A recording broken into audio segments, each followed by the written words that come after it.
In early 1917, the Russian army was one of the largest and most well-equipped in the world, boasting nearly 7 million men. These soldiers were engaged in a fierce struggle against Germany, Austria-Hungary, and the Ottoman Empire. Despite their strength, by the summer of 1917, this mighty force had begun to disintegrate. But how did such a powerful army collapse? From 1914 to 1917, the Russian army fought hard on the Eastern Front, suffering major defeats in 1914 at Tannenberg and in 1915 at Gorlice-Tarnow. They faced severe shortages of rifles and artillery shells. However, by the summer of 1916, the tide seemed to turn. The Brusilov offensive nearly crushed the Austro-Hungarian army. Russian industry was producing more weapons, and significant aid had arrived from Britain and France. It appeared that the feared Russian steamroller was finally gaining momentum. As 1916 drew to a close, Russian commanders and veteran soldiers were experienced and well-equipped, but cracks were forming. Losses were approaching 5.5 million, with over 1.5 million dead. The morale of the troops was dampened by the brutal fighting and lack of decisive victories. The home front was also in turmoil,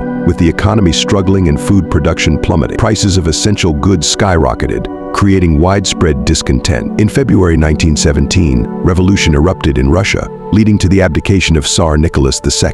The Petrograd garrison's involvement was crucial in this uprising. Soldiers and workers formed a Soviet to voice their demand. Even the highest echelon of the Russian army pressured the Tsar to step down, hoping for a more stable government to lead Russia to victory. Despite the political upheaval, most soldiers were not revolutionaries, they were simply passive. The Petrograd Soviet issued Order No. 1, which undermined the traditional military hierarchy. Soldiers elected committees, controlled the distribution of weapons, and demanded equal rights with civilians. This order destabilized the army, leading to officers being dismissed or even killed by their own men. The provisional government tried to maintain order, but the soldiers' committees and radical propaganda weakened their efforts. Lenin's return in April 1917 further fueled anti-war sentiments. The soldiers grew increasingly unwilling to fight, and mass fraternizations with enemy troops became common. In an attempt to bolster morale, the government created shock battalions and national units, but these measures had limited success. The final blow came with the summer offensive in July 1917. Initially, the Russian army made gains, but they quickly faltered. The German counterattack